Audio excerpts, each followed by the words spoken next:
Hi friends, ఎలా ఉన్నారు? నేను బాగున్నాను. మీరందరూ బాగుండాలని కోరుకుంటున్నాను. ఇప్పుడు కథలోకి వెళ్దాం. చదువుతున్నది శోభారెడ్డి. పిల్లలు పెరిగి పెద్దవాళ్ళయ్యే వరకు అందరి తల్లిదండ్రులు నాలాగే వెరిమాలోకల్లా మా పిల్లలు వేరని, మా పెంపకంలో ప్రత్యేకత ఉందని మురిసిపోతారు కాబోలు. నా మటుకు నేను చూడు, నీ చుట్టూ ఎన్ని ఆశలు అల్లుకున్నాను, ఎన్ని స్వప్నాలు సృష్టించుకున్నాను. నిన్నేదో ఆకాశానికి ఎత్తేయాలని, చుక్కల్లో కూర్చోబెట్టాలని ఎంత తహతహలాడుతూ ఆలోచనలు, ఆశలు నాతోనే మిగిలిపోయాయి. రెక్కలొచ్చినట్టు ఎగిరిపోయినట్టుగా నాకు దూరం అయిపోయావు. నీ స్వార్థంతో, నీ సుఖాన్వేషణతో నన్నెంత బాధ పెడుతున్నది నీకు తెలియదు. చివరికి ఈ వయసులో నాకు మిగిలిందేమిటి? ఒంటరితనం, నిరాశ. ఇందుకోసమేగా నిన్ను ఎంత గారాభంగా పెంచి పెద్ద చేసింది. ఈ బోర్లా పడడం కోసమేనా ఇన్ని రోజులు తపస్సు చేసి నేను వేచి చూసింది. మమ్మీ, నువ్వు పొరబడుతున్నావు. ఆవేశంగా అడ్డు తగలబోయాను. కానీ ఆవిడ వినిపించుకోలేదు. నిన్ను ఎంత అపురూపంగా పెంచానో నీకు గుర్తులేదేమో.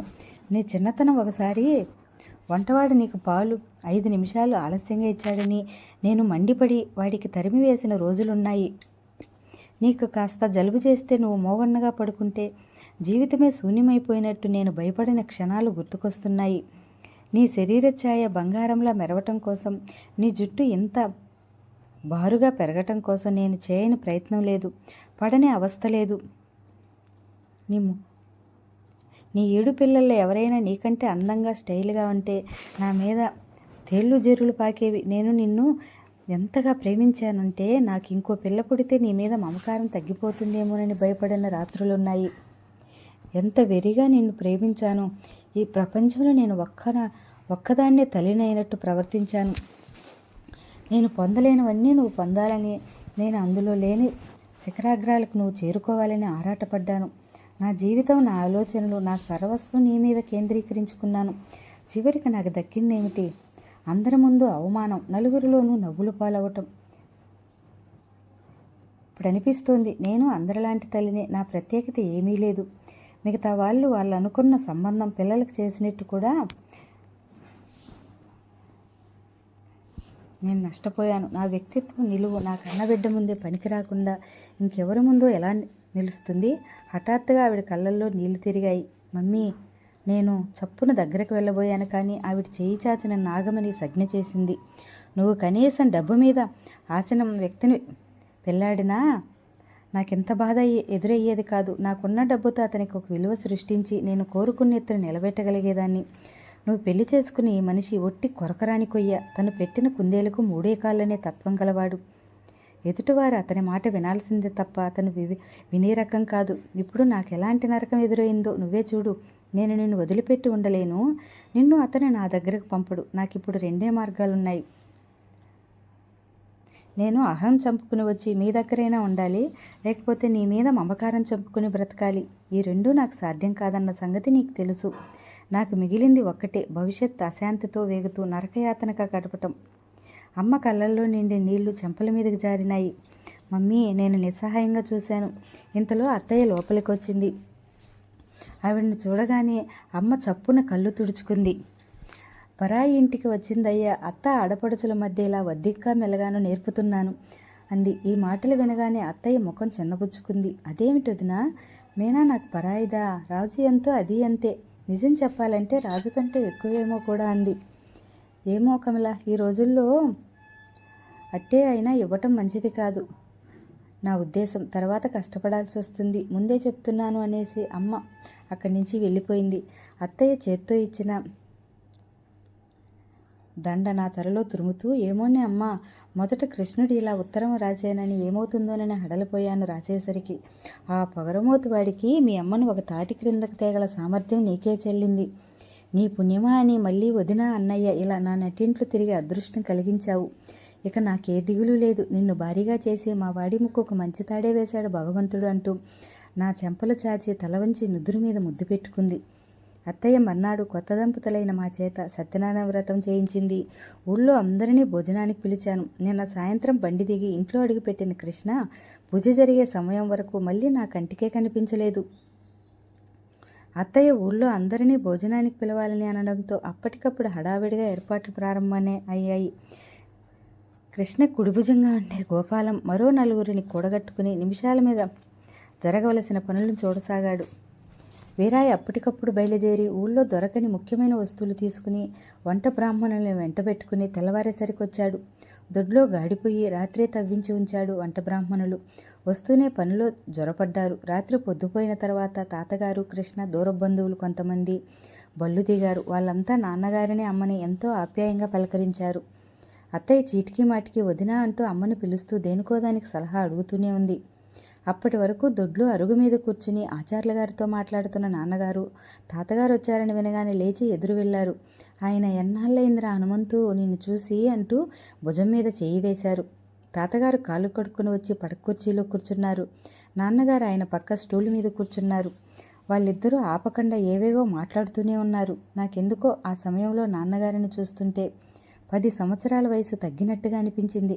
సంతోషంతో, అనిర్వచనీయమైన శాంతితో తృప్తిగా ఉన్న ముఖంలో బద్ధకం, విసుగు, జడత్వం మచ్చుకైనా కనిపించలేదు.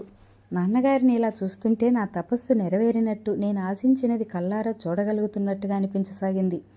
నాన్నగారు అమ్మని కేకవేసి పిలిపించారు. అమ్మ వచ్చి తాతగారికి నమస్కరించింది. ఏమే అమ్మాయి, బాగున్నావా? నిన్ను నీ పెళ్ళికి చూడటం మళ్ళీ నీ కూతురు పెళ్ళికి చూస్తున్నాను. ఇన్నేళ్ళైనా కాస్త ఒళ్ళు రావటం మినహా నీలో పెద్ద మార్పేమీ నాకు కనిపించటే లేదు. మా వాడేమిటి చెంపలు నేరిసి ఇంత పెద్దవాడైపోయినట్టు కనిపిస్తున్నాడు? నిన్ను వాడి పక్కన చూస్తే రెండో పెళ్లి భార్య అనుకునేటట్టున్నావు అన్నాను. ఆ మాటలకు అందరూ పక్కురు నవ్వారు. అమ్మ ముఖం వికసించింది. అత్తయ్య ఎక్కడో ఉన్న కృష్ణని పిలిచి మా ఇద్దరికీ తాతగారికి నమస్కరించమని చెప్పింది. ఇద్దరం నమస్కరించాము. దీర్ఘ సుమంగళీ భవ, సుపుత్ర పౌత్రాభివృద్ధిరస్తు అంటూ నన్ను దీవించిన ఆయనని కృష్ణని భుజాల పట్టి లేవదీస్తూ అమ్మ కబురు చేయగానే నమ్మలేకపోయారా కృష్ణ? నాకు ఎంత ఆనందం వేసిందని. అసలు రాజు పెళ్ళికి వచ్చినప్పుడే మీ ఇద్దరిని పక్కపక్కన చూస్తే నాకెందుకో ముచ్చటేసింది. మా కృష్ణుడికి కాబోయే భార్య ఇలా ఉంటే బాగుండు అనిపించింది. చూసావురా, నిజాయితీని, ధర్మాన్ని మర్చిపోని వాళ్ళను భగవంతుడు ఎలా ఆశీర్వదిస్తాడో. ఆ అదృష్టం మనం కోరుకుంటే వచ్చేది కాదురా బాబు. అబ్బాయి కృష్ణ వైపు అన్నాడు. కృష్ణ నా వైపు చూశాడు. ఆ చూపులో కోటి స్వర్గాల అరచేతులు అందుకున్న ఆనందం, విజయం కనిపించాయి నాకు. మర్నాడు పూజ ముగిసిన తర్వాత మధ్యాహ్నం అంతా భోజనాల హడావిడితో సరిపోయింది. ఊరంతా తరలి వచ్చారు. ఎలా తెలిసిందో గానీ కృష్ణ నన్ను రహస్యంగా వివాహం చేసుకున్న వైనం అందరికీ తెలిసిపోయింది. వాళ్ళ గుసగుసలు ఒకటి అలా నా చెవిని కూడా పడ్డాయి. కర్ణంగారి భార్య కుండ బద్దలు కొట్టినట్టు నన్నే అడిగేసింది. ఏమే అమ్మాయి, మీ పెళ్లి మాట మీ అమ్మ వాళ్ళకి తెలియదట, నిజమేనా? నేను నిజమేనా అన్నట్టు తల ఊపాను. నయమే, మీ అమ్మా నాన్న కోపం పెట్టుకోకుండా వచ్చారు. రాక ఏం చేస్తాను చెప్పండి, మాకున్నది ఒక్కగానొక్క కూతురయ్యే. అక్కడే ఉన్న అమ్మ వెంటనే నిష్ఠూరంగా అంది. అవును, ఆ మాట నిజమే. ఏమిటో అసలు ఈ కాలం పిల్లలు తీరే అంత కని పెంచే వరకే మన వంతు. కర్ణంగారి భార్య పక్కకు మరో నలుగురు జరిగారు. తర్వాత వాళ్ళ మాటలు, కాల ఉత్తరం, విచ్చలవిడితనం, బాధ్యత లేనితనం గురించి నిశితంగా విమర్శిస్తూ సాగిపోయినాయి. అమ్మకు వాళ్ళ మాటల్లో కావలసినంత సానుభూతి తొరిగినట్టు నాకు స్పష్టంగా తెలుస్తూనే ఉంది. నాన్నగారు వచ్చారని తెలియగానే పక్క ఊళ్ళల్లో ఉన్న చాలామంది షావుకారులు వస్తారని కబురు చేశారు. వాళ్ళల్లో చాలామంది నాన్నగారి క్లయింట్స్ అట. భోజనాల హడావిడిలో కూర్చునేందుకు, వాళ్ళతో మాట్లాడేందుకు వీలు ఉండదని కృష్ణ వాళ్ళందరినీ సాయంత్రం తోటలో టీ ఏర్పాటు చేశారు. భోజనాలు అయిన తర్వాత ఆడవాళ్ళ తమలపాకులు వేసుకుంటూ ఒకచోట కూర్చుని కబుర్లు చెప్పుకుంటుండగా కృష్ణ అక్కడికి వచ్చి మా మధ్య కూర్చుని ఉన్న అమ్మని ఉద్దేశించి, అత్తయ్య ఒక్కసారి ఇలా వస్తావా అంటూ పిలిచాడు. అమ్మ ఆ అంటూ వెంటనే లేచి వెళ్ళింది. సాయంత్రం తోటలో టీ పార్టీకి పలహారాలు ఏం చేస్తే బాగుంటాయో చెప్పమని సలహా అడుగుతున్నాడు. ఇంతలో అత్తయ్య అక్కడికి వచ్చింది.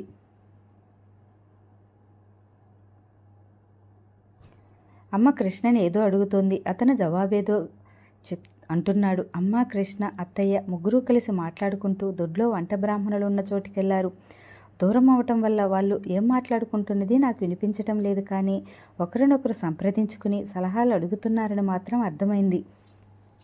ఆ దృశ్యం నా కనులకు ఇంపుగా ఉంది. పొట్టిగా, కాస్త పలచగా, వయసు వచ్చిన లావణ్యం తగ్గని అమ్మ పక్కన కృష్ణ పొడుగ్గా, దారుఢ్యంగా, మగసరి ఉట్టిపడ్డుతున్నట్టుగా ఉన్నాడు. విభిన్నమైన విశిష్ట వ్యక్తిత్వం గల ఇద్దరిని అలా పక్కపక్కన చూస్తుంటే నా కళ్ళు చెమర్చినాయి.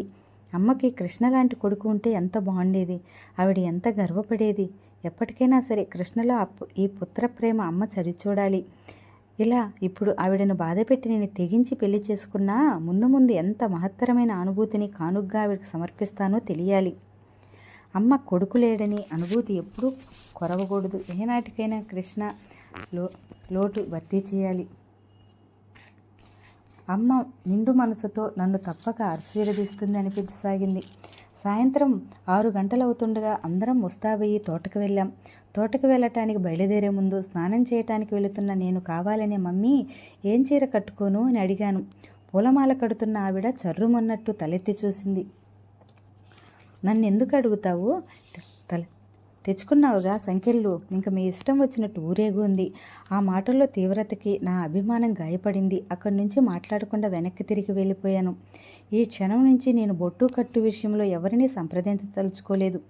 పెట్టి తెరిచి చీరలన్నింటినీ చూశాను. తెల్లటి ఫారిన్ నైలాన్ జార్జెట్ చీర మీద జరీ ఎంబ్రాయిడరీ చేసిన చీర తీసి కట్టుకున్నాను. అది సింపుల్గా ఉంది. కావాలని నగలేమి పెట్టుకోలేదు. నేను తయారయ్యేసరికి ఆలస్యం కావటంతో అప్పటికే అమ్మ, నాన్నగారు, సారథి ఇద్దరూ తోటకు వెళ్ళిపోయారు. అందరూ, రాజు, నేను మరికొంతమంది నా ఈడు పిల్లలతో కలిసి వెళ్ళాం. ఇంట్లో చాలా పని ఉండటంతో అత్తయ్య రానంది. మేము వెళ్ళేసరికి అమ్మ, నాన్న, కృష్ణ, సారథి, షావుకారులు ఇంకా ఎవరెవరో అంతా కలిసి తోటంతా కలయి తిరిగి చూస్తున్నారు. తోటలో మధ్యగా కొన్ని పొడుగాటి బల్లలు, కుర్చీలు వేసి ఉన్నాయి. తెల్లటి బట్టలు పరిచిన టేబుల్స్ మీద టీ పార్టీ కనువుగా అన్నీ అమర్చి ఉన్నాయి. నేను, రాజు, మిగతా ఆడపిల్లలందరం అక్కడికి వెళ్ళి మార్చుకున్నాం. చీకటి పడుతూ ఉండటంతో వీరాయి పెట్రోమాక్స్ లైట్ తెచ్చిపెట్టాడు.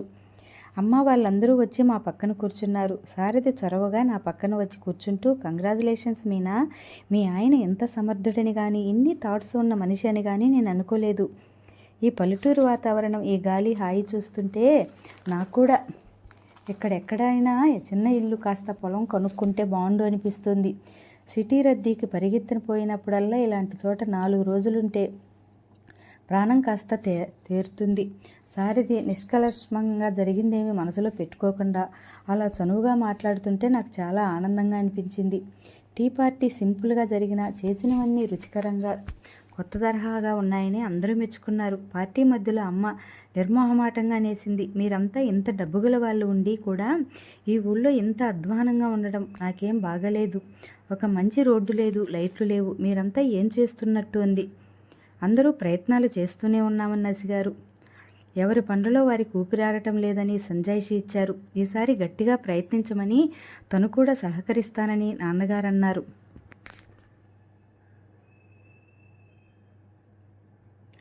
పొద్దుపోవటంతో వచ్చిన వాళ్ళందరూ నాన్నగారి దగ్గర, అమ్మ దగ్గర సెలవు తీసుకుని వెళ్ళిపోయారు.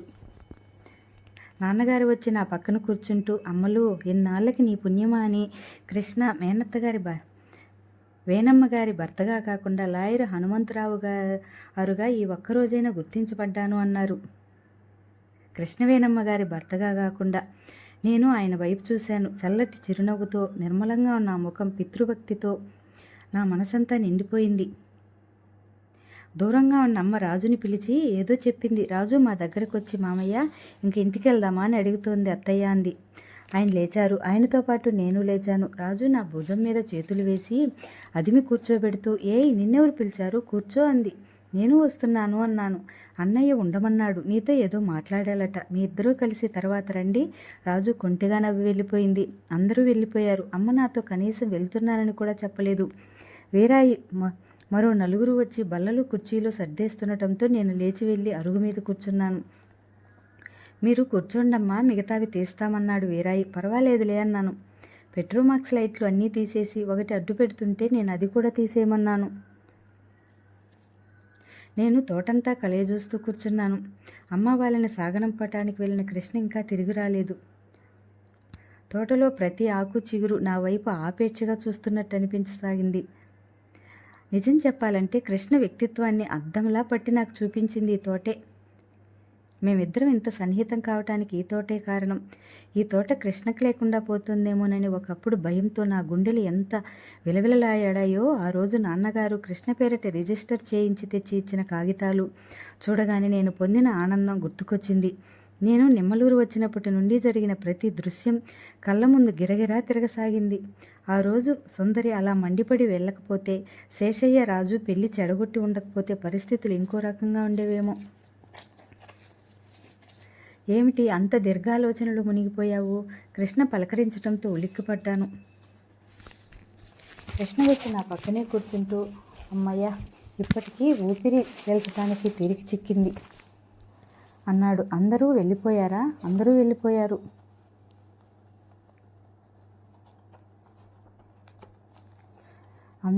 కొద్దిసేపు ఇద్దరిలో ఎవరమూ మాట్లాడలేదు.